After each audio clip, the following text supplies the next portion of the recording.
Good evening, everyone.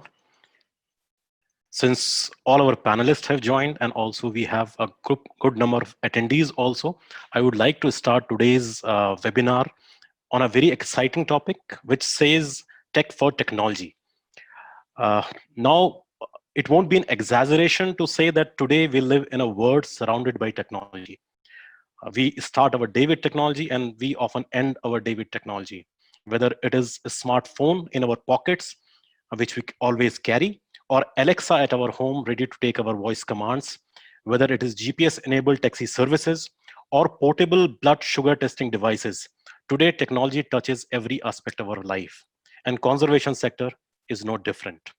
Whether it is counting wildlife through drones or using satellite collars to track movement of wild animals, whether it is using genetics in our efforts to bring back extinct or near extinct species, or use of remote sensing and GIS in conservation planning.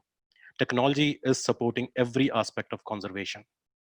In India also, use of technology for conservation has shown some very promising results.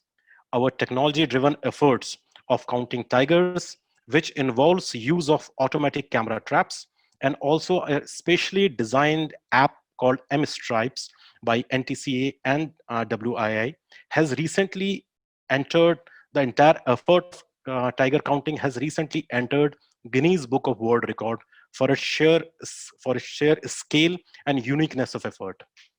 Today, even our forest guards are using GPS devices to track their patrolling routes, while our wildlife crime investigators take help of DNA-based techniques to identify species of animal poached by using just a drop of blood or tissue which they collect from the crime scene. Today, we are using drones to manage wildlife habitats.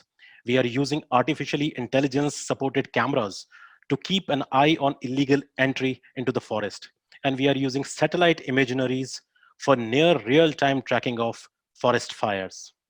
What is heartening to note is that these efforts are not just restricted to government domain only, but several NGOs and even freelance technicians are coming forward to develop tech-based applications to support such conservation efforts. Few examples include ANIDER, an animal intrusion detection and repellent system developed by WWF-India in helping villagers in reducing human-wildlife conflict. WWF is also developing a seismic sensor uh, with a CSIR institute in Chandigarh for detecting elephant movements near railway tracks. And that is showing promising result. And if successful, it will certainly help in reducing train hits of elephants in several parts of the country. Similarly, Wildlife Conservation Trust, and another leading conservation organization, has developed an app to report roadkills, while the Wildlife Conservation Society and Turtle Survival Alliance has recently come up with another mobile app to help enforcement agencies in identification of freshwater turtles and tortoises, one of the most illegally traded group of animals in the country. And this is just a beginning. With the refinement of technologies, which is happening on a daily basis, frankly, coupled with our government's promotion of Digital India and Atmanirbhar Bharat, and an emerging ecosystem of startups in the country, we expect to see many more tech-based solutions for conservation in near future. This brings us to today's webinar on tech for conservation, which is part of a series of 10 webinars being organized to celebrate 50 years of WWF in India. In today's webinar, we'll be discussing on several exciting topics like conservation genetics, use of remote sensing or robotics, data analytics in the field of nature and wildlife conservation. We are really glad and thankful to have with us a stellar group of panelists today who are not just thought leaders in their field, but are actually using technology in different forms to support conservation efforts in India and also globally. So let me introduce our esteemed panel first. We have with us Dr. Uma Ramakrishnan, a well-known conservation geneticist and a professor at NCBS. Welcome, Dr. Uma. We also have Professor Aurelie Shapiro, senior remote sensing expert working for WWF Germany, based in Berlin, and also supporting WWF's remote sensing efforts at a global level. Welcome, Aurelie. Good to have you here. And then we have a young and promising techie, if I can call him, Mr. Shashank Srinivasan, who is the founder director of a startup with the name Technology for Wildlife. It's a new startup, but I can tell you that it has already established its name in this field. Welcome to you, Shashank. And last, and but nowhere the least, we are pleased to have Dr. Suhail Kadir, a well-known name in conservation sector. Dr. Suhail is presently working as senior scientist with NCF, and I'm personally a big fan of some of his work on citizen science and use of data for conservation. He'll be talking about all these things more. Now, before I hand over floor to our esteemed panelist, the format of discussion will be that I'll be requesting all our esteemed panelists one by one to make their presentation and tell us about their views in the field of their expertise. And towards the end, we'll take all the questions and we'll put them in front of the panelists. So all the attendees, if you have any question during a presentation, I would request you to please put them in chat box from where my colleagues will pick them. And towards the end of the session, towards the end of the discussion, these questions will be put in front of different panelists one by one. So excited to start the discussion.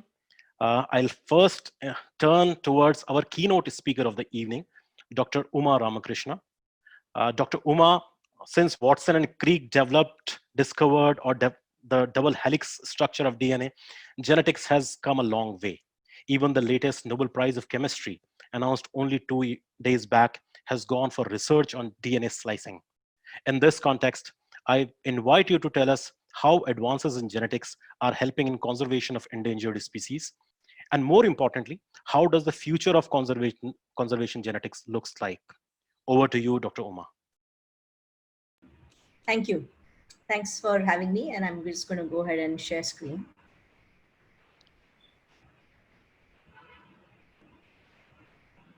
So I'm Uma, and I work at the NCBS, and thanks for having me. The good thing for us is that, DNA, which is my study material, is basically in every single cell. And this allows us to access it. There's lots of DNA in all organisms.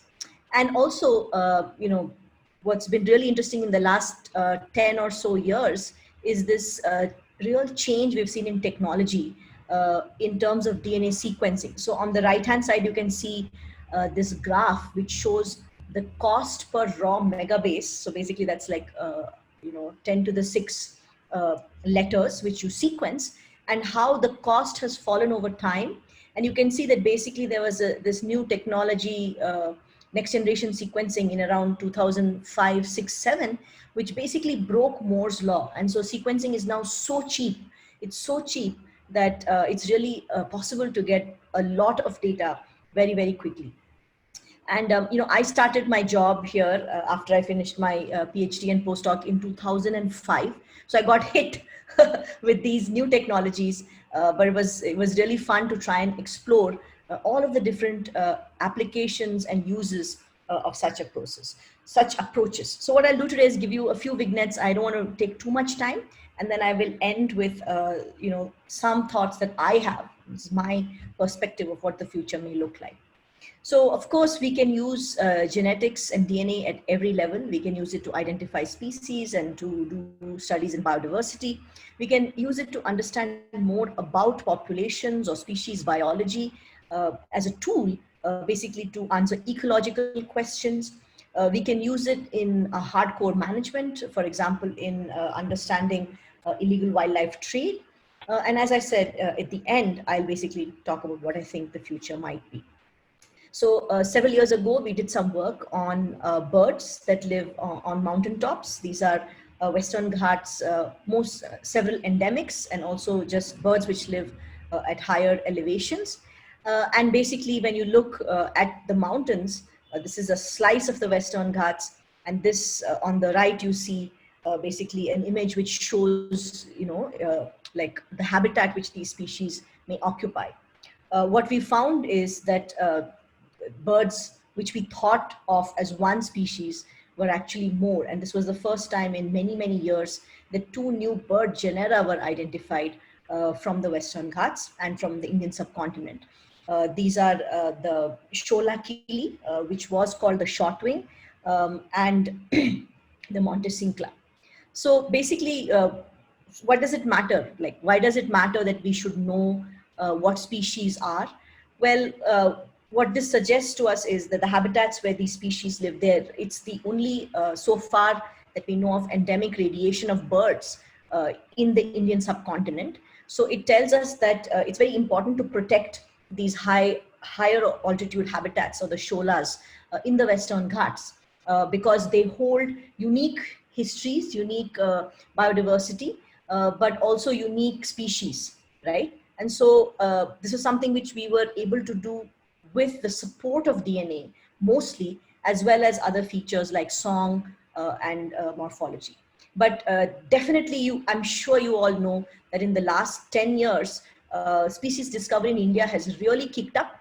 There's been lots of new species discovered, and for a lot of them, genetics has played a strong role. Frogs, birds, many, many species. Some work we've been doing very recently on trying to understand species biology. You're all familiar with gyps vultures, and you know that they went through a precipitous decline because of the use of the drug diclofenac, which when they eat carcasses poisoned with diclofenac, they have a renal failure and die immediately. So the question is, now there's been a slow recovery. There's efforts to reintroduce vultures.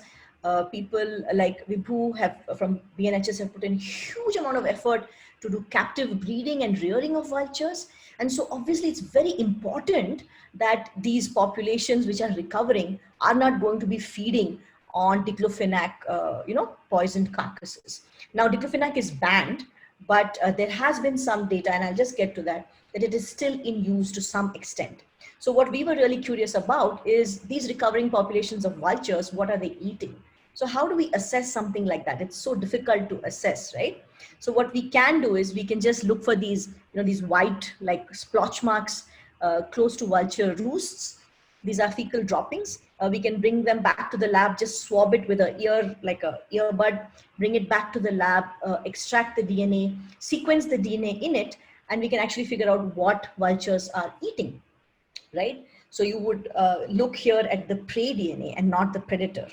And with some work across several sites in India, what we found, and these are preliminary results, we've not yet published these yet, but we found that in central, western and northern India, vultures seem to be predominantly eating livestock still. Whereas in southern India, there seems to be a difference in what they're eating inside and outside PA. There's a much larger presence of wild prey in vulture diets in southern India.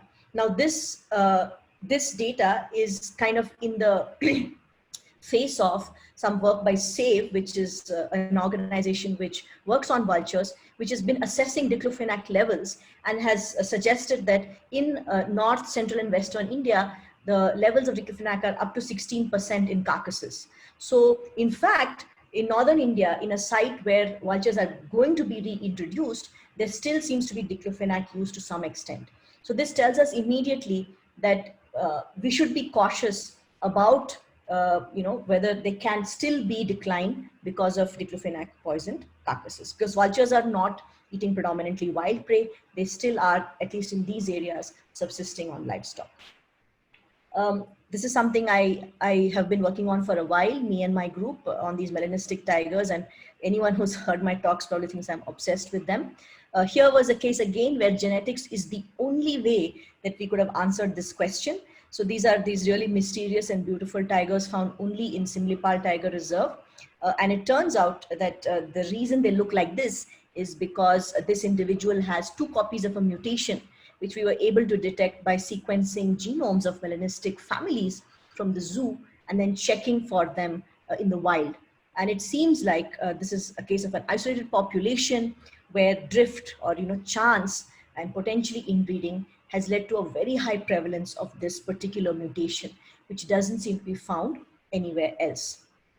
And finally, forensics. I think this is more intelligence than forensics, because here, for example, these are actually, it's an old picture of two of my students who are now both faculty at the Wildlife Institute of India, Vishnupriya Kolipakam and Samrat Mandal. So anyway, but we were involved with the police in trying to track 26 origins of 26 confiscated leopard skins. And at the time we were able to show that, for example, some very odd things like large seizures did seem to have a larger footprint than, individual seizures, but also the individual seizures, like a seizure of one skin or two skins, were not necessarily local. And of course, males were hunted much more than females. And there's also some recent work from South Africa showing that hunting of skins, males are much higher in sex ratio. And there were, of course, some hotspots we identified. So what is the future? So very briefly, in a couple of minutes, this is a friend of mine, Natalie Schmidt, very adventurous and doing some very exciting work. She's developed something like a pregnancy test to identify species identity. So this is real forensics, because when you say come across a piece of a pelt in the airport or something, you can't go to the lab, wait for 3 days, come back. It's just too painful, right? So on the other hand, there are now these new approaches which do not require a lab. Basically, you can implement them right at the site where you're confiscating the stuff. And she's developed these approaches for snow leopards, but it's very possible for us in the future to soon, not very far distant future, to develop such approaches for our endangered species. So I think definitely the future is flexible and fast. Another story of this little tiger cub, which was riding on a teenager's passenger seat, who was crossing over the border from Mexico to the US and was confiscated, this tiger cub. And the first question was, who is this tiger cub? What is this tiger cub?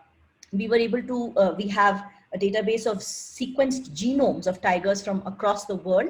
And when we were able to look at the ancestry of this cub, he turned out to be a nice mixture, 40% Bengal, 40% Amur, 15% Sumatran, and 5% Malayan. So these kinds of animals are much more plentiful than our wild tigers. There's upwards of 10,000 tigers in captivity, and they're all admixed, and they're potentially going to enter trade. So the future is also going to be very computationally heavy. A lot of data to figure out which is a wild tiger, which is a, potentially a captive individual, right? And finally, to just leave you with this company in the US and what they're doing, it's called Revive and Restore. And they have this vision for what they plan to do in the future. And that involves a lot of genome editing and genetic rescue. For example, Tasmanian devils declining rapidly today because of a contagious mouth cancer. Genomics has shown us the mutation that's involved in this susceptibility to this mouth cancer. So can we then engineer devils who will not get this mouth cancer and reintroduce them into the wild, right, to sustain this population and prevent its extinction? I'm not commenting on the ethics of these things at all. I'm just talking about the technology here. On the other hand, for example, we're all very familiar with invasives like lantana, which whatever we do are so difficult to control. Can we genetically engineer lantana so that it stops propagating as it does today? And finally, de-extinction, can we bring woolly mammoths back or the passenger pigeon back? So these are some of the objectives of this organization, just to show you that there are such ambitious plans out there today in the world. And to leave you with this picture, this is a picture of a foal, a Przewalski's horse foal, which was recently cloned. Now, the problem is that Przewalski's horses are mainly only captive bred. They've been reintroduced to Mongolia successfully. But at some point in their breeding, there was admixture with horses. And so it's like a corrupted gene pool, right? So by going back to those frozen Przewalski's horses, which didn't breed, and cloning them, they are able to now bring in this old, genetic material, which had kind of been lost, right? So this is an effort again by Revive and Restore. And these are the kinds of things which I think we may see in the future. A lot of management with technology. The ethics of these things will have to be managed, but technology is here to stay. Thank you. Thank you, I Dr. Good time. No, thank you, Dr. Uma, for this wonderful insight. And as Aurelie has just put in the text box, the Przewalski horses have also been reintroduced in a national park in South France. Oh, So, cool. yeah, so that's wonderful. Because I work on wildlife crime, so wildlife forensics has always interested me. And you are already aware that there is a program known as RODIS, which is on rhino DNAs, Yes, yes, so that we are developing, I would say, a library of yes, these, using fecal samples, using blood samples and all, so yes, that DNAs are traded, so that when we find any horn in trade, when we seize any horn in trade, we can trace back from where that horn has originated, or from which individual that has originated. And one of the key ally with WWF in this is WIA, and Samrat is one of the key person handling this. So it was wonderful to see a young version of Samrat Ponder during your presentation. So thank you very much, Dr. Uma. I would again request to all those who have joined on Zoom or on Facebook, if there are any questions, please put those questions in chat box so that my colleagues can pick those questions from there, and then we can put to Dr. Uma Ramakrishna.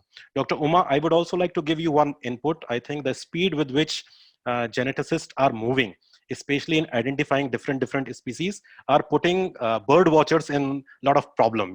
Suhail will Suhail will agree with this, because every fortnight there would be one new species or new group or new genus which is originating because of work on genetics. So that is creating a lot of problem for us, the bird watchers. But brilliant work. Thank you very much. And now I'll move to more kind of from DNAs to more machine-based stuff.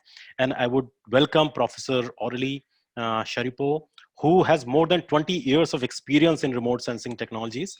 And this involves supporting project worldwide on use of data from space, airplanes, drones, and mobile technology across various ecosystems. So over to Aurelie to tell us how technological interventions are shaping up some of the conservation efforts across the globe. Thank you. Great. Thank you so much, Saket, and wonderful presentation, Uma. So yeah, I'm going to talk to you today about remote sensing, space technology, but also drone and mobile technology, and the opportunities that these present for conservation, and what we're basically looking for in the future. So the image you see here, you should all see my screen. This is actually a satellite image. It looks like it might have been taken from an airplane, but this is a satellite image of a wildebeest migration in southern Africa. And you can actually count the individuals there and see where they're going. So what's happening in the space and satellite sector is that resolution is increasing dramatically. That many years ago, you could only detect, what is vaguely a tree or something. Now you can actually see individuals. And this has a lot of potential for detecting whales, elephants, and large animals in open spaces. So while resolution is getting better, we also have different aspects. Let me see if I can move my slide here. Yes, okay. This is another type of resolution. This is what's called temporal resolution, meaning that a company such as Planet has revolutionized the space technology sector with high temporal resolution data. And that means they've launched over 150 satellites into space, and they can identify or map visualize the entire world every day. So that means that you can now see things that are happening on a daily basis. So the previous image I showed you is limited by the fact that you can only maybe see it once every 5 days. Here is a daily imagery of a wildebeest migration. And what you're seeing here is the changes of the wildebeest munching and eating that grass. And so you can actually see this happen over a period of only 5 days. And so this is what's really spectacular about the space technology and how it's changing. This image right here, this is actually space video. So that now people are starting to do remote sensing in 4 dimensions, meaning high spatial resolution, but also this kind of video. And you can actually see the cars moving in the city, you can see the trains and so on, and you can even see the rotation of the Earth. And so there's a company called Earth Eye that's going to be launching a lot of satellite video, and that you'll be able to then see things, maybe see things happen as they happen practically live. And so this is going to really change the kind of data that we have available for poaching incidents or movement incidents and so on.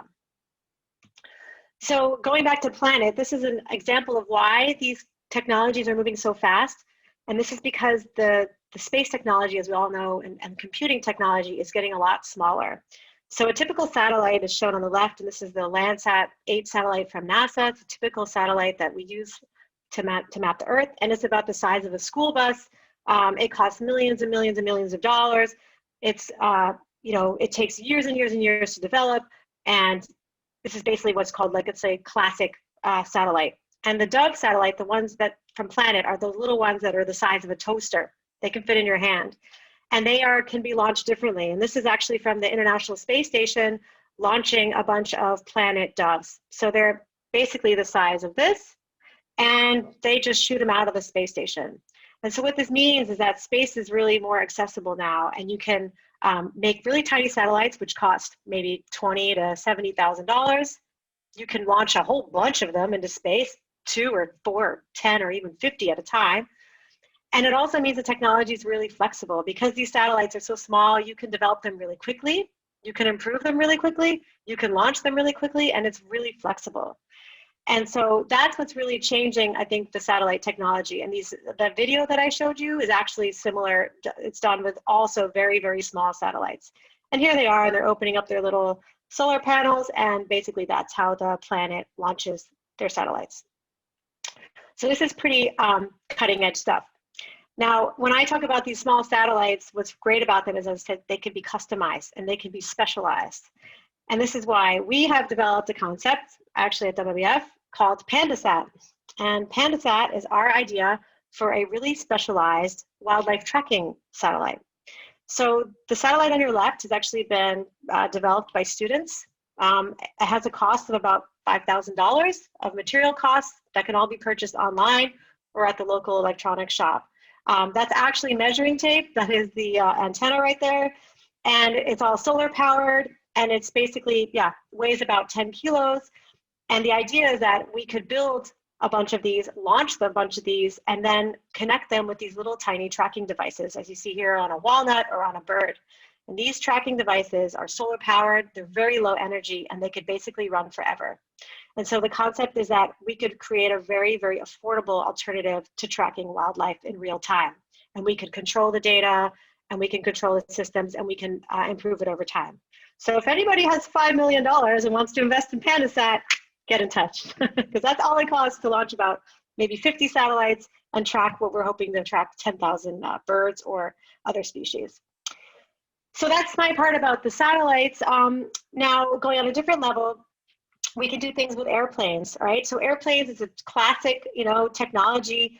You can put a sensor in a Cessna or in a balloon or a blimp, and you can fly around and collect various different types of data. And this example here is what's called LiDAR. This is light detection and ranging. It actually works similar to a sonar in a boat. And what the airplane does is it has a sensor and it shoots pulses into the forest. They bounce around in the forest and then they bounce back. And what that gives you an idea is basically a three-dimensional view of the forest structure. So this example here just shows you what a forest looks like from above.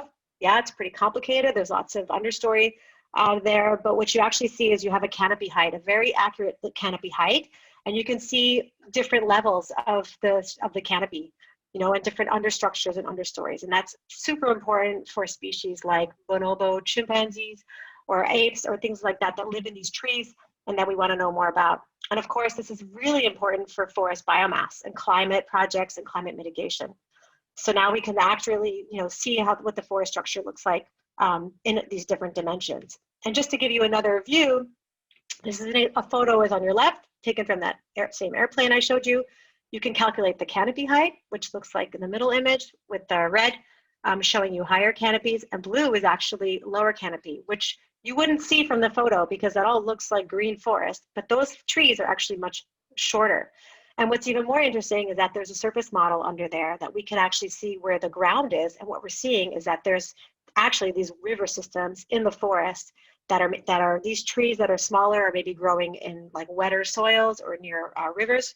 And so we can actually detect that from an airplane, without having to go into the forest. And so that saves a lot of time and a lot of money and so on.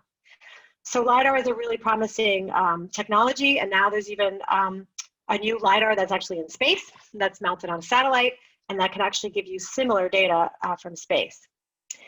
But on an airplane, the thing is we can do these things with an airplane, cost a little bit of money, but now we have a lot of drones. And drones are basically like little airplanes. And a lot of what I just showed you can be replicated or done with a really affordable drone. So you can do a similar thing. You can take photos and you can combine data with a process called photogrammetry, which is nothing new. It's from aerial photography, but you can basically take overlapping pictures and come up with three-dimensional models.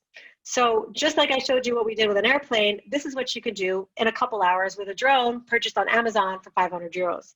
So we have a 2-centimeter image on the left, and then using these overlapping images, you can actually create the same digital surface model that we saw from the plane. So now we have a lot more flexibility in terms of the type of data we can collect and so on. And these are actually coastal vegetation data, which are useful for turtle nesting or things like that. This is another example of what a mangrove might look like in three-dimensional view. So you can see the canopy height, you can see gaps and so on, all with just the drone, like I said, purchased on Amazon and nothing special. I also have a drone that I put a near-infrared camera on. And so you can actually take the near-infrared imagery at the same time as your visible imagery and create vegetation indices, which tell you how vigorous or how healthy your vegetation is, all with a drone that's easy to basically tack a second camera onto.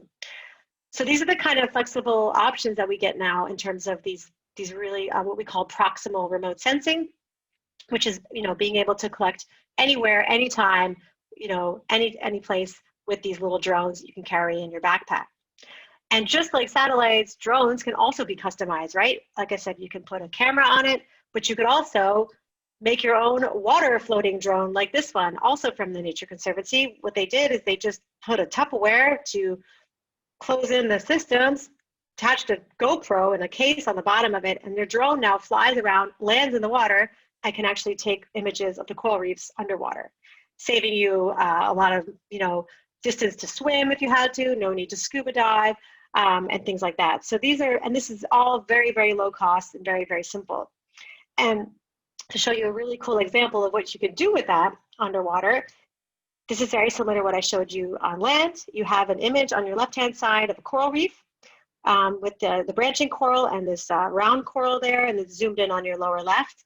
And then the 3D images of this have been reproduced using the same techniques as I showed you before with the airplane. You can actually see this 3D structure of this coral reef in amazing high resolution.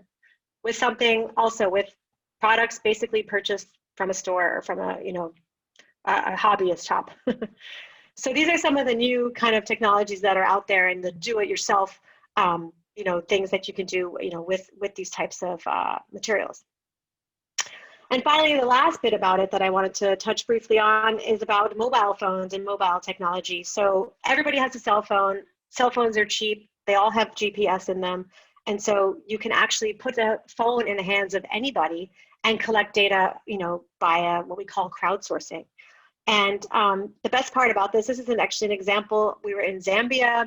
These are farmer assistants. They help people develop new techniques for agriculture, which is really important in areas where we have elephants and human-elephant conflict. And what we're trying to do is to show people how to use, basically enhance their agriculture so they're not always cutting down new forests for slash and burn and then coming into conflict with wildlife. So we gave these phones to people to collect data on how much harvest they're collecting, where their farms are, whether they're getting crop rates from elephants or baboons or hippos and things like that. And we can actually map that out spatially. And the best part is that it only took a day for these people who maybe had never seen a smartphone before to actually use the application we had with photos and so on and enter the data we need. So there's so many options that we can do now to have apps and have people help collect data. And it all goes into a system online, and we save the data, and basically everywhere is connected now. Almost nowhere isn't connected at some point. And these apps also work offline, so you can collect data offline and then send it into the cloud when you want. So I find that all three things that go together, we have satellites, airplanes, drones, and these mobile phones make a really nice data collection method to really put the data we need out there. And where does that data go really? Basically, if we look at this, we need to give the data to the people who need it very quickly and very easily. And a lot of what this data can do is to drive powerful AI algorithms and data. So when I talk to you about PandaSat and about all those tagging hundreds of birds or hundreds of species, that gives you so much rich information to drive deep learning models and so on, and actually try to predict where animals are going or determine why they're going where. Traditionally, we've only been able to tag, a few animals, and that's not enough data. We need to really drive these powerful algorithms. A lot of this is inspiring new innovations like our drone landing in water, combining different technologies, and people can do a lot of, do your own DIY, let's say, technologies. What's really cool now is that with cloud platforms and so on, we can create live feeds and connections between data. What we hope to do with PandaSat is actually have live data. You can see where your panda chip is or where your species is in practically real time, 10 minutes later after where it's been.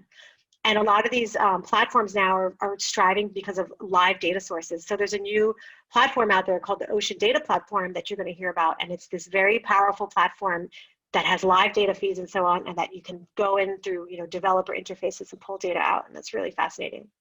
And finally, a lot of this stuff is happening in the cloud now, right? Not on your computers anymore, but everything's in the cloud to happen faster and more flexible. For example, Google Earth Engine for processing satellite imagery. And finally, what we hope to do with all this data is to push it out there into the field and to the people who need it, who are either doing enforcement or management decisions, and to really speed up the time between when something happens and what is being done. So I'm just going to finish off my talk with a little advertisement of a new, we actually have a conservation technology series. You can find it on ResearchGate or just Google it, WWF Conservation Technology. And we've had 4 issues come out, one on camera traps, one on LiDAR, which I discussed, one on satellite remote sensing, and one on acoustic remote sensing. And our 5th issue is coming out this year on drones for conservation. That's about 150 pages of wonderful information to basically help you get started with drones and conservation technology. So I hope that'll be out before the end of the year. So thanks everyone for listening, and I look forward to answering your questions. Thank you, Aurelie. And the only word which I can use after seeing your presentation is wow. The kind of Thank you. The kind of resolution these images have, and the kind of that satellite which you are developing is not only fascinating, but it's also very cool also. Initially, when you started your presentation, there was this wildebeest migration image, and that brought me old memories when I was there in Masai Mara, but I was not fortunate to look at or to witness that kind of migration. But another migration which I have seen and I would like to refer it to is Amur falcon migration in India and through India. And there, some of the coolest, I would say the best kind of results or scientific data which has been gathered is by using satellite transmitters over few Amur falcons, and they have generated wonderful data. I would request all the participants also who have not seen that kind of work, they should refer to that. So that's really good. And another thing I would say, I would just bring the next speaker into this on use of drones. I think again, very promising to use drones, as you've seen, taking the underwater photographs also, use of drones. Drones are being used for delivery of food packets also nowadays, so drones are everywhere. And we have with us, as I told you, Shashank Srinivasan, a very promising young lad who leads a small but dedicated team, and they are already working on UAVs and submarine remote operating vehicles in India. So I would now like to bring Shashank into discussion. Shashank, tell us what is the scenario of UAVs and drones in India and other things. Thank you, Dr. Badola. I'm really happy to be part of this panel. And again, thanks to WWF-India for organizing this and inviting me to join as well. So as Dr. Badola has mentioned, I'm a conservation geographer and a drone operator based out of Panjim, Goa. And I run a small startup called Technology for Wildlife. And our mission statement is to amplify conservation impact through the appropriate use of modern technology. We're very clearly not technology evangelists, so we don't go around promoting technology if we don't think is going to be impactful. So appropriate is really key as part of our mission statement. We focus on working in the domains of spatial analysis and robot operations. We use aerial and underwater robots and also do lots of GIS work, lots of mapping of various kinds, specifically for conservation impact. So the kind of projects, again, we've participated in with our clients and partners across the country have been around studying, for example, dolphins off the coast of Goa. We've used underwater drones to map out coral reefs to conduct coral reef surveys. We also use aerial drones up in Kashmir to actually survey high altitude lakes looking for signs of plastic pollution. So we've done a range of projects, and again, lots of these are pilot projects. They're experimental to actually prove that conservation technology is at a point where it can actually be used to generate impact. And that's the kind of work we focus on. Now, drones in India specifically, there are numerous barriers for the use of drones. Again, the new technology, there's a few drone companies in India who are actually manufacturing drones, but otherwise, at least at this point, most of the drones being used in India have been imported from abroad. They're manufactured in China or the US, so there are barriers to entry in terms of cost, in terms of national security issues around actually using drones, regulatory operations. But there still have been numerous projects I've heard of which have been quite successful in India and actually demonstrating how robots can be used for good conservation impact. So for example, there have been lots of cases where we've had tigers, leopards, which need to be captured for some reason or the other by the forest department. Where drones have been really useful in actually locating these animals and directing resources to capture them. There have also been a couple of cases, again, like Dr. Ramakrishnan, I won't talk about the ethical aspects of it at this point of time, but I have heard of cases where drones have been used to herd elephants or to locate elephants to actually move them from one place to the other more effectively. And yeah, there have been direct conservation outcomes with this kind of work. There are also plans afoot to use drones to count wildlife across the country. There again, I can go on with the applications itself. However, the thing with drones is that, like any other technology, it's possible to combine them with other sorts of technology to actually get even more impact out of them. So, for example, in Australia, there's a startup called Wildlife Drones, which is actually using radio tracking equipment on drones itself to actually find wildlife better. So again, traditionally, radio tracking of wildlife is done by putting a collar on the animal you want to track and then having a transmitter which is either driven around or you walk around with a transmitter in the forest looking for your target animal. However, this startup is putting radio trackers on drones. So you can actually sit in comfort, fly a drone, and rather than look at the drone with the camera, it's got a transmitter up in the air, so it can actually give you better spatial data on exactly where the drone is. Now, all these technologies, they're around, they're in use. Again, the radio tracking technology with drones I mentioned has not come to India yet, but before it does, it might be obsolete because again of what Aurelie's mentioned about PandaSat, other methods of actually using technology for conservation which exist. And I'm going to quote one of my favorite authors here regarding conservation technology specifically, and this is someone called William Gibson, who's recently the father of science fiction cyberpunk. And what he said back in the mid-90s was that the future is here, it's just not equally distributed, right? And this specifically applies both to conservation globally as well, where again, because of the nature of technology, the nature of how it's progressed in the past couple of decades, a lot of the technology is being used in the West. It hasn't yet come to the global South in a sense.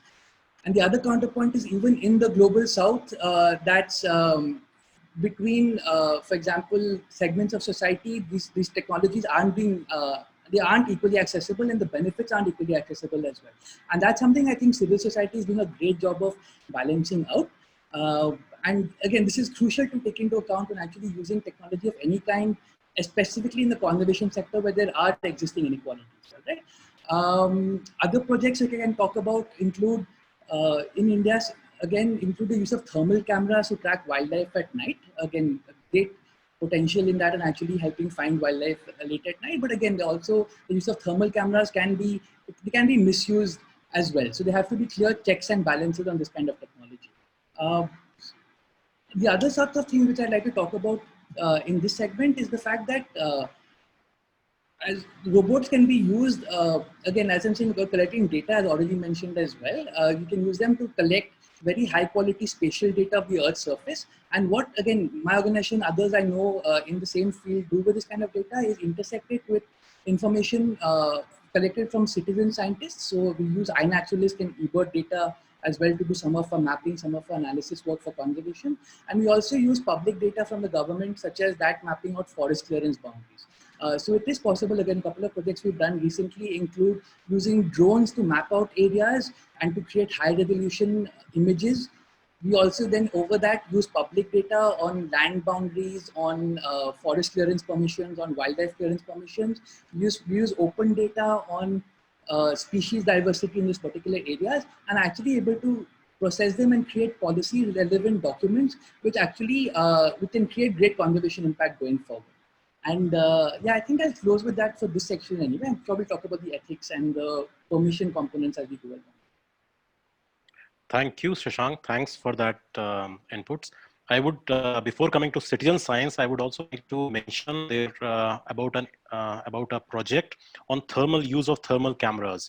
So NTCA supported this project of use of thermal cameras to monitor boundaries of tiger reserve, and that has given some really good results because it has proved as a deterrent to people entering the tiger reserve area and controlling all these crimes related to tiger poaching and other things. It started in Corbett when I was there.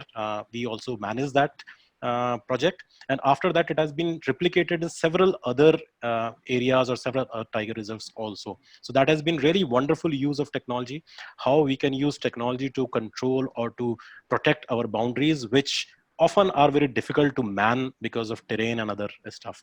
So that was really wonderful. Yes, one of the things which you mentioned is that citizen science or data collected through citizens in a participatory mode is often being used, or is now increasingly being used to get some kind of insight into this, and also help in management also. Often, as I told, often the people who are using apps like eBirds and all, they often feel that if they put all the information on eBird and they want to know that how this information is being used. So that is what everybody feels. And now we have with us Dr. Suhail Kader. He is senior scientist with NCF and a prominent name in the country and also outside on use of citizen science data for, as I said, making management decisions.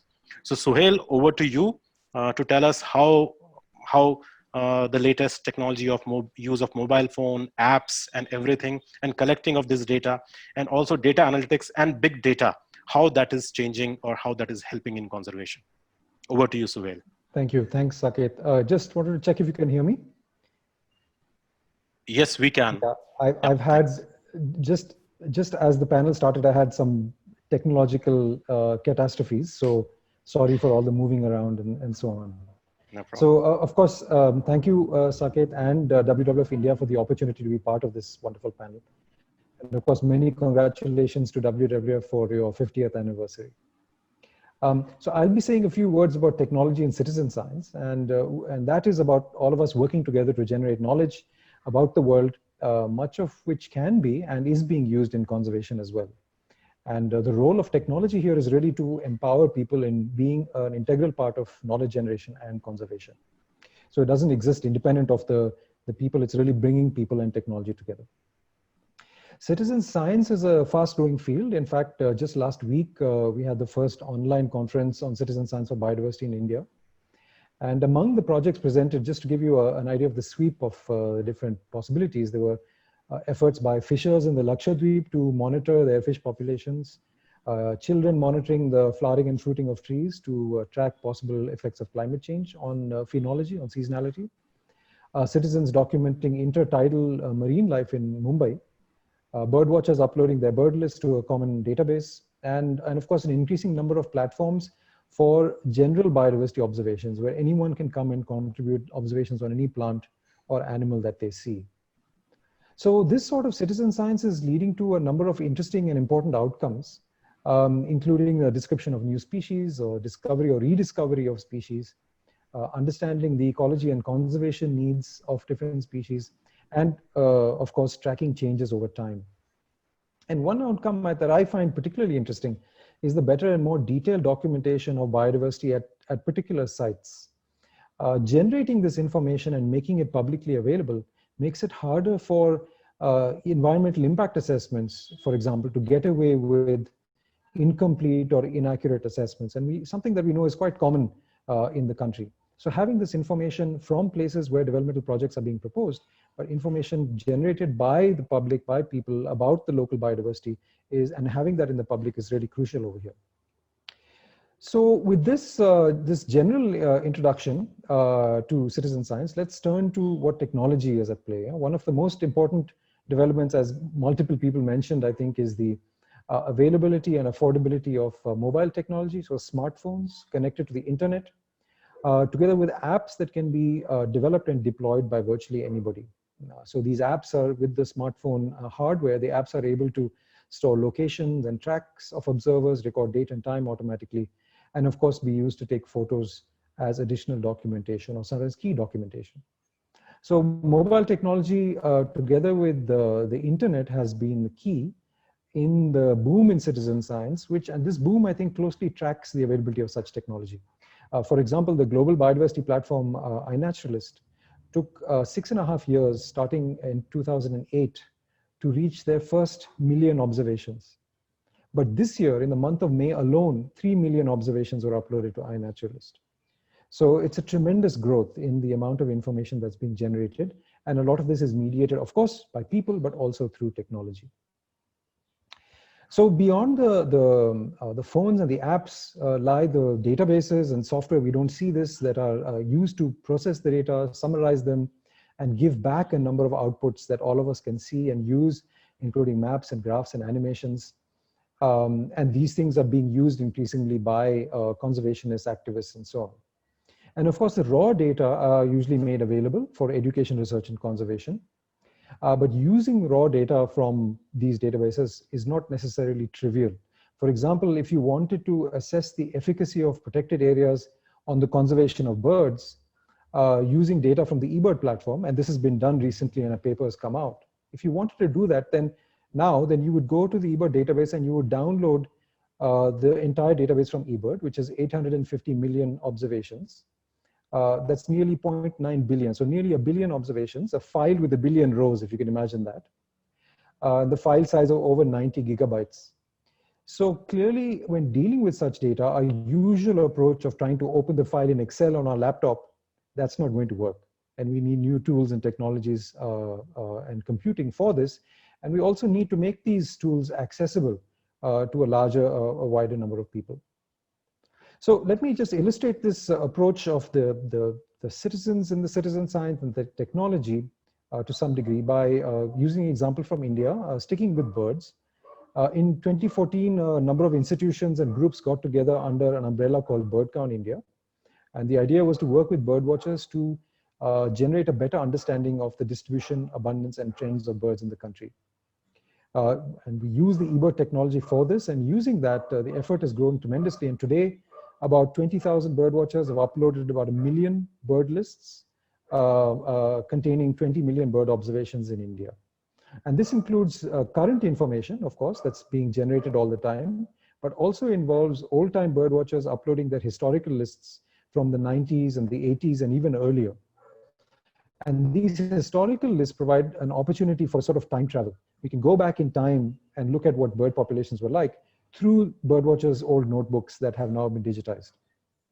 So a couple of years ago, about 10 institutions, including WWF-India, joined hands in taking this data and analyzing it in an attempt to understand what's been happening with Indian birds. So they downloaded the historical and current data, devised a plan for analysis, used cloud computing services, Amazon Web Services, to carry out the complex and sort of very involved analysis. And the result was published earlier this year in the first report on the state of India's birds, which classified about 860 species into 3 categories of conservation concern, based on their geographic distribution, the long-term trends in abundance, and their current trend in abundance.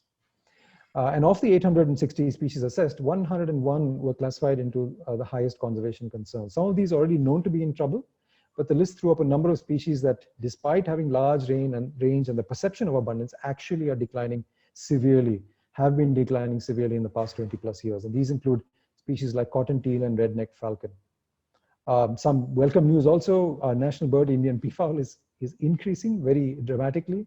And also another piece of welcome news is house sparrows are not in any danger of extinction. They're widespread across the country. They're reported very frequently, and their population looks to be quite stable. I don't have time to go into more details of that report, but and I'm focusing a little more on the report than the technology, because after all, technology is a means to an end rather than an end in itself. And so I wanted to emphasize, some of the outcomes of this entire effort. So looking forward, like others have done for the future, to me, it's clear that artificial intelligence will play a larger and larger role in citizen science. It's already used in tools like Google Lens, if you've used Google Lens, which can identify objects in the world around you. And AI, artificial intelligence technologies, are incorporated into some citizen science platforms like iNaturalist that do the same as Google Lens, except they focus on identifying species that you either see or photograph and help you figure out what species it is.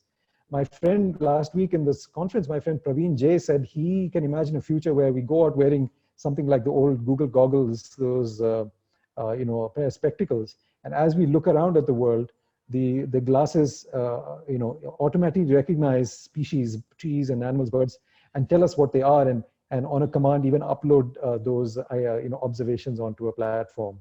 So I don't know whether that's a good or a bad thing. That's something maybe to discuss later in the panel, but it certainly seems to be the way in which the world is headed. But separate from that, I also look forward to technologies that enable a more and equitable participation. Technology provides opportunities, but technology can also be a barrier, depending on the language you speak, depending on your background, your access to the technology, and so on. And so I think this wider and more equitable participation in both the engagement with citizen science, but also engaging with the outcomes, the products and the data that are generated, not just by professionals, but also amateurs, conservationists, activists, technologies that can provide the tools for all these sets of people to be engaged with this effort to contribute meaningfully to not only generating knowledge, but also using that knowledge for conservation. These are some of the tools that I hope will be developed more and more and will enable this more broad spectrum engagement. So I'll end with that. Thank you so much, and looking forward to the further discussion. Thanks, Dr. Suhail. That was a wonderful insight into use of this data, big data, and citizen science data into conservation. Your mention about AI brings to my, reminds me of an incident. We in Traffic India, we run a program which is known as Zoo Hackathon, and which, along with the US Embassy and WWF, we have done three I would say episodes of that in 3 successive years, in which we bring young technicians or young engineers or young software developers into this. We tell them about wildlife conservation, and we ask them to prepare solutions related to conservation. And what fascinated me is one of the team in Mumbai last year developed an AI-based technique within 2 days.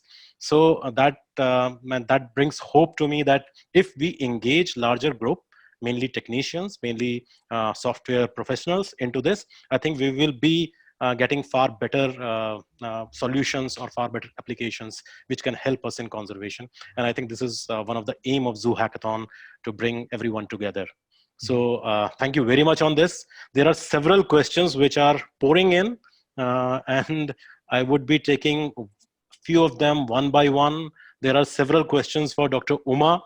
Dr. Uma, one of the questions is on genetic engineering on different aspects, but there is one interesting question which says that if corridors are disappearing, as we feel that they are disappearing, will there be the possibility to have a detailed genetic analysis of India's large mammals and then do active management of some animals by translocating between source populations?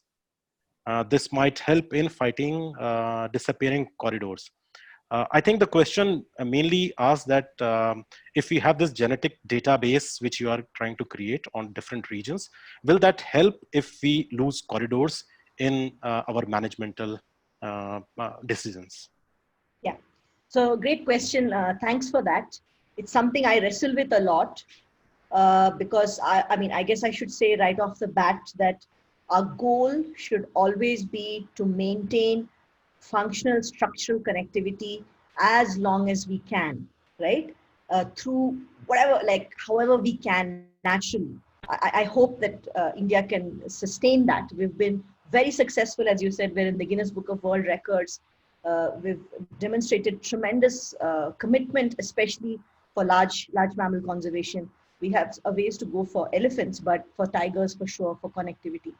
But there is already signals, like with Simlipal and some others, that there are isolated populations, and they have a higher chance of extinction for various reasons. Now, there may come a time when management is required. Assisted gene flow is what this is called, where you move individuals from one location to the other. And if that time should come, I hope that we will use science to make decisions about who is to be moved from where to where versus randomly move individuals. So I guess the hope is that by creating, I mean, we don't really know, like, whom should you move? We don't know the answers to that. So far, it's just been very approximate. But now I think we are able to start addressing such questions. Like, suppose you want to rescue a population, which individuals should you move there, right? So this is something which we still need to investigate. Also, I should say, very importantly, that behavioral considerations are also critical, right? We've seen several failed reintroduction, some at least, because the animals that you've moved have not been able to successfully establish territories in the new space. Maybe because the problems of the space remain, like low prey or whatever, or they were not able to integrate.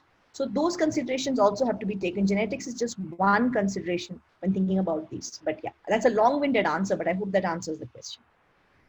Yeah, it does. Because I also recollect now going through or seeing a presentation on genetic profile of different rhino population in the country. And we know many of the rhino population are translocated from one area to another area. And it was fascinating to see that how much commonalities these rhinos have, and which we can't imagine if we just look at the large picture. We need to go to that gene level. So that's really interesting.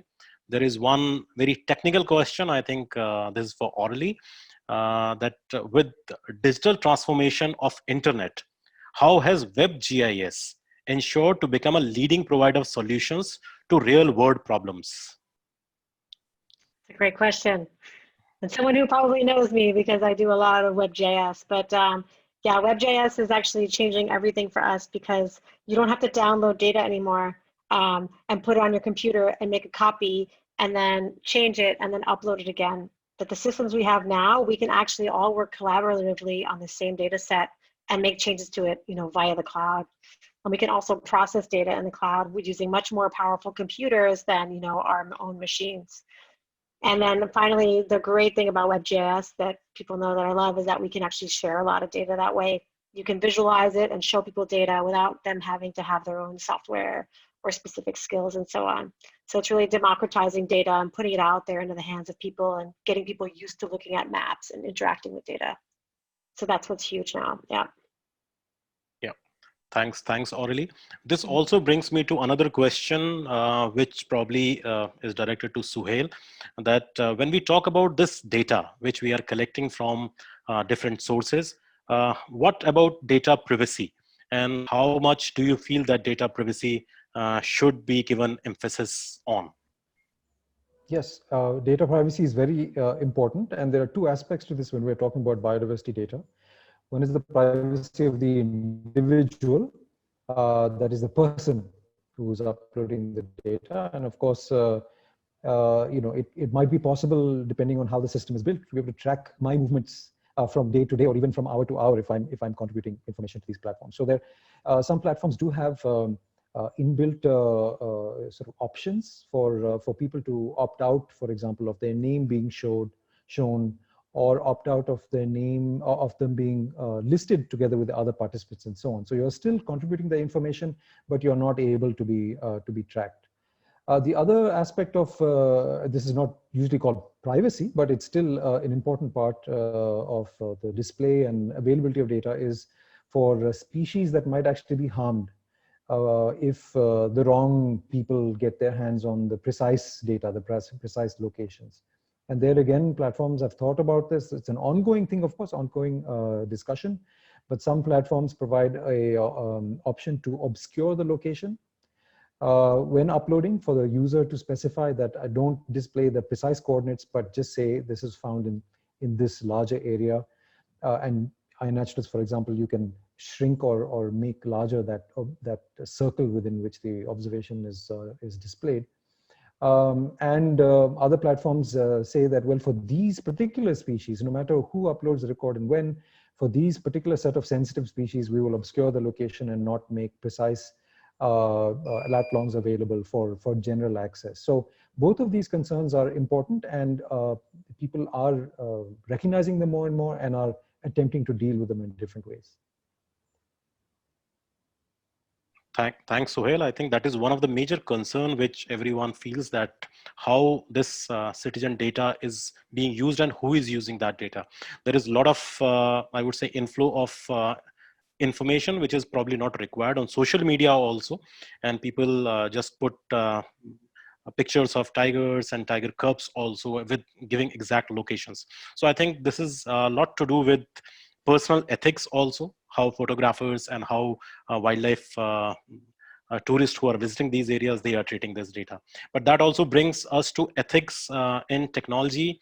Shashank, I would like to have your inputs on, because there is a lot of question on ethics on use of drones, or how we should use it and what precautions needs to be taken, kind of thing.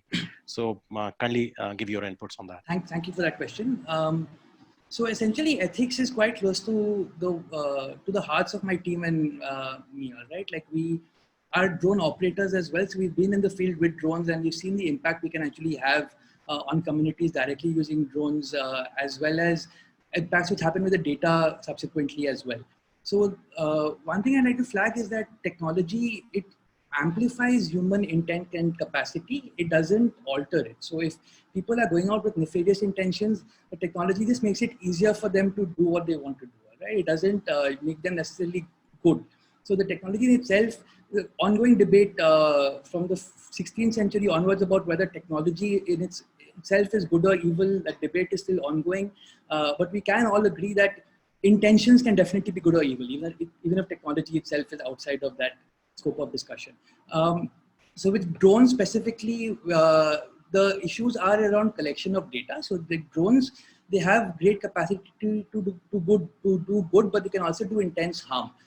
So this can be either unintentional or like intentional in nature, where you can use drones. People are going out with the best intentions in mind, collecting data, but then they don't have control over the final data product. Someone else takes the data, that data has sensitive information on community movements, and then is used to actually harm the community. That's completely unintentional, but those are unintended consequences which need to be taken into account when planning any operation. They can also be direct, like harmful intentions as well. For example, we talk about using drones for wildlife tracking, and the implication is that these are being used by the state, by civil society, who actually want to protect the wildlife. But there's no real obstacle to poachers using the same devices to find wildlife as well. Again, in the past few years, drone technology, like all other technologies, has evolved very rapidly due to, again, already mentioned this whole thing of miniaturization, satellites becoming smaller. The reason drones are becoming so much smaller is because, again, of mobile phone technology and how that's driven up economies of scale. So now it's possible to have really cheap, very small drones. It's also possible to have cheap, large drones. There have been people who've mounted flamethrowers on drones, who've mounted guns on drones. So we're not very far away from actually, I'm expecting, again, looking forward into the future, we're not very far away from seeing the first like unmanned poaching incident, in a sense, all right? And again, this have to be taken into account when developing technology, when looking at permissions, when looking at regulations, the ethical aspects of it as well. So for example, again, looking at the topic of of the session as well, looking at the future, I think conservation is going to be looking more at counter drone technology than at drone technology in the years to come. And again, there are organizations even today who are doing excellent work around the ethics of drone use generally. So I'd just like to call out We Robotics, for example, which is a Swiss/US based NGO who focus on using robots for good. They've done lots of work around the ethical components of this. They have a humanitarian UAV operators guidelines as well. So these are guidelines for those who are operating drones in situations where humanitarian aid is required. Again, sensitive communities, normally under some kind of distress, they've suffered some kind of natural disaster. And again, people are coming in, usually external drone operators are coming in with drones collecting data. And so these are guidelines on how drones should be used well. I'd also like to flag, again, people who are interested in this area of ethics, Dr. Chris Sandbrook's research group at the University of Cambridge specialize in this kind of work. Again, there are lots of the researchers around how drones can be used ethically, specifically in conservation. Okay? Again, numerous risks to drone use, great potential as well for good, have to be taken into account and used carefully. That I completely agree, Shashank, that there are major concerns also of use of technology, because when it is very exciting to feel that now we can have drones which can have tranquilizing guns mounted on them, and we can just send those and we can just tranquilize an animal without risking our staff going close to that. But then there can be other kind of guns also mounted on that. So we need to be really, really careful about this. So very, very valid concern. Dr. Uma, someone from our audience wants to give you a wish list kind of thing, to prepare a wish list of which all species, extinct species, you would like to bring back to India. So yeah. you can have your pick. I haven't thought of that at all, but it's just like me, right? I don't have to be socially responsible. I can just be crazy. I'd love to have cheetahs back in India. Okay. Yeah, and wider distributions of rhinos. Oh, that's great. And what about, I would also like to ask you, what about buffaloes, you know, because we have wild buffaloes and we know that there is a lot of genetic mixing in majority of population. So what do you think can be a future plan for conservation of wild buffaloes, going purely by the genetic side of it? Actually, that's a very difficult question, because hybridization in general, I think there's a lot of it. Like, I'm sure there's wolf dog hybrids, there's jungle cat, domestic cat, you know, and water buffalo, pigs, you know, wild pigs and domesticated. They're the same species also. It's not been studied at all, zero information. It is also something which requires a lot of information to study. So the thing is, you'd have to start with known wild, right? And known domesticated. Unless you know the scope of those two bins, to classify something as 30% wild genes plus whatever, right? 70% domesticated will be hard. So you'll have to start, just like you're talking about databases. Here, it's a little harder because we don't know which is not admixed, what are the pure ones. So I think it's something which is a tough nut to crack, hard problem, but would be very important to, to really investigate further. There's also a lot of admixture, no, with, not in the case of buffaloes, but things like mithun or, you know, like lots of species hybrids also like that. So I think it's a very important thing to do and require a large scale effort to understand better.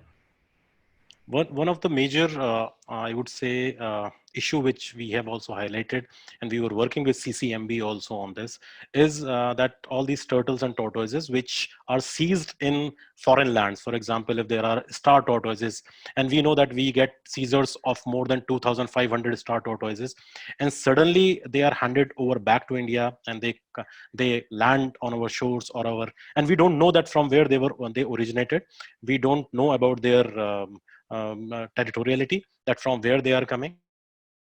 It's very difficult. So I think there is a lot of scope of genetics, use of genetics in that aspect also. Yeah, I'd just like to add one point. Sorry, I think the other place where genomics per se and understanding genetics for its own sake may be useful is captive breeding, as we are starting off with, you know, with GIBs, with other species. We are going to be in that position. So I was trying to indicate in my earlier answer, we are heading towards a management heavy world. I don't want that to be the case, but maybe we're heading there. And that's when, you know, making decisions like whom should you use as founders for GIB? These are things which I think genetic information could provide some guidelines. Yeah, that's an interesting area. Yeah. Orally, there are some more questions on your Panda set. But before I come to you, Suhail, there is one question for you, and which says that can citizen science be used for developing technology that is not data driven? There is an example also, something like village-based options for managing human-wildlife conflict, or some early warning systems, etc. Yeah, one can attempt to define, to circumscribe what you mean by by citizen science. It's a very difficult exercise, I think we're still in our infancy about understanding what is the scope. The way it is the conventionally or the most predominant use is in terms of generating data and so on. And by the way, generating data can be, you mentioned early warning systems again. Early warning systems are often the information under the going into the systems are sourced from a variety of people, not only forest departments and researchers, but also the general public. An elephant has been sighted here, that comes into the database, and then a warning system goes out. So in its nature, if we take the science part of it seriously, the science part of citizen science, science is about generating knowledge and understanding of our world. So data to some degree is an integral part of that. There are citizen science projects, not in biodiversity as I know, but in biochemistry, for example, where that get people to play around with protein sequences to understand how proteins might fold. There's a popular project called Fold It, and you can play games against each other in figuring out how proteins might fold, and there's certain rules to play the game. And that apparently, when people do this folding game, they're much more efficient at arriving at the correct answer, the final answer, than even a supercomputer. So that hasn't to do with data, but it has to do with the pattern seeking and with the sort of following various rules to find optimal answers. So I think you can define it as broadly as you want. It's we are, if we say that we're interested in how citizens, people in general, can contribute to conservation, part of that will be through information generated, data, knowledge, and so on. But there can be other aspects as well. I haven't taught much about those other aspects, so I won't say much about them. But I think that, let's not get caught up with the definitions. Let's see how we can all contribute, and how everybody around us can contribute meaningfully to a social outcome that all of us want. And let's call it whatever we want, but let's go ahead and do it.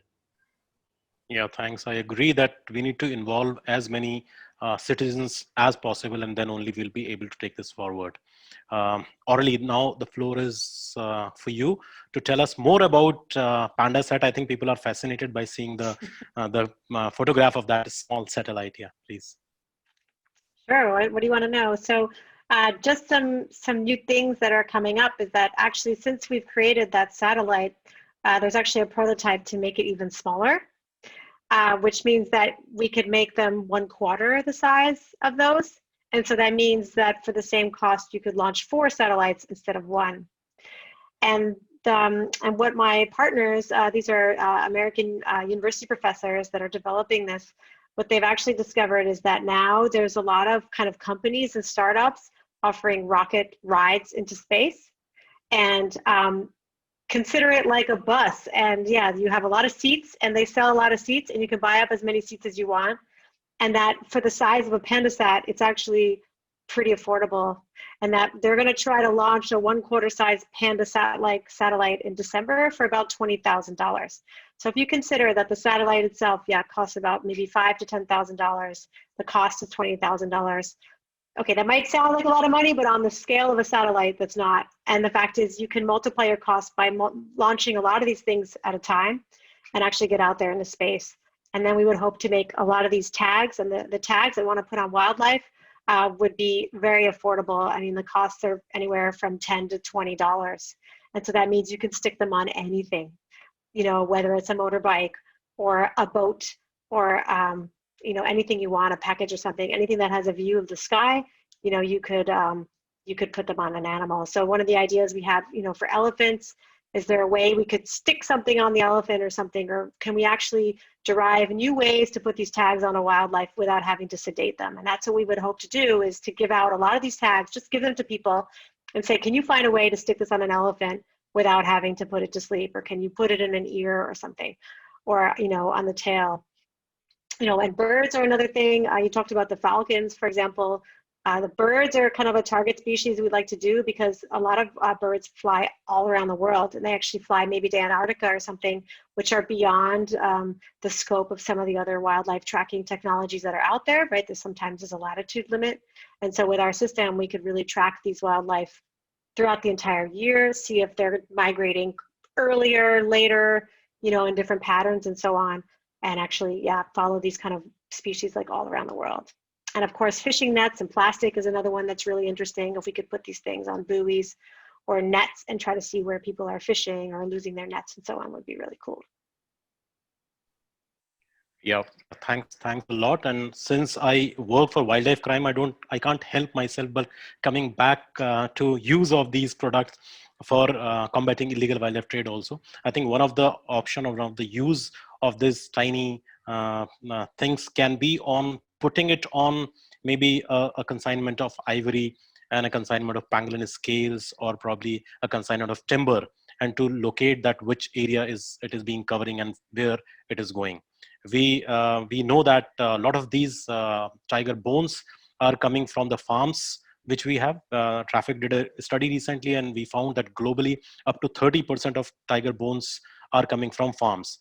And also India is one of the source of tiger products, and tiger bones are now emerging to be a major I would say product which is being traded. So and that's not just South Asia or Southeast Asia. Even tigers are being killed in Europe also, in facilities in Europe, and then they are being transported. Tiger products are being transported to other parts of the globe. So I think one of the use of this can also be to track this kind of consignments also. Dr. Uma, again, there is a question for you about, do you feel that there is a global gene vault kind of thing, which India should lead on, or are we already in that process? I remember that I was having a discussion with Director Secon, and they were saying that probably they would be they are looking at preparing a gene bank of blood of birds DNA and bird genetic material. But are there any other efforts also which are going on in India? So I guess I should be, I'm not sure about this, but I know that, for example, CCMB has started, I think it's one thing to have the DNA. It doesn't really help you so much. It's more important to have cells. So to have cell lines, for example. And I know that CCMB, for example, has started some of these efforts. And, San Diego Zoo, for example, which helped with this revive and restore with the Przewalski's horse cloning. And they've also done artificial insemination for the northern white rhino, which went extinct. Also, they have this large bank of frozen zoo of cell lines, which they can then revive for these kinds of things. I guess there was another question, should we then stop doing conservation in the wild? I don't think it's a either or.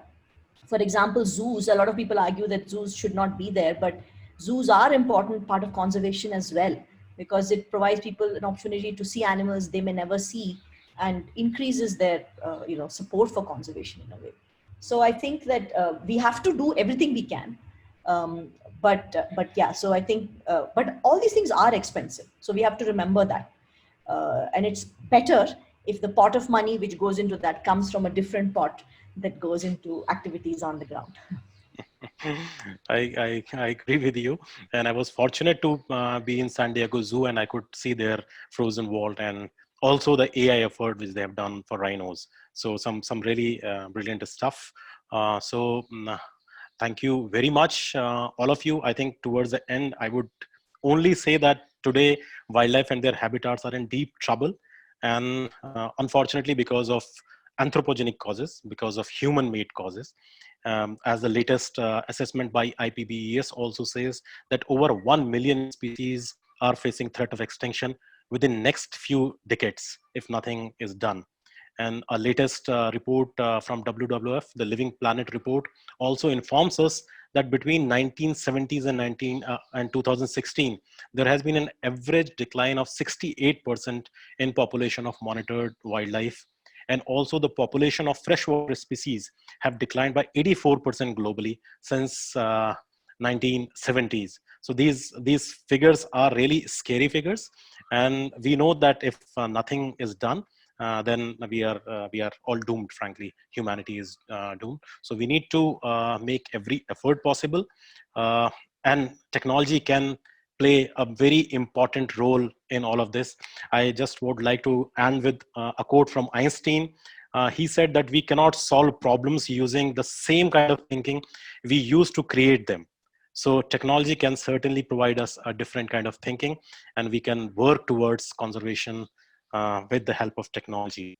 At the end, I would like to really thank each one of you, all the panelists who gave their time for this wonderful discussion. This discussion won't end with this session. I think we need to do this discussion quite often. And I would also like to thank all the attendees who have joined on Zoom and who are there on our Facebook page. So thank you very much.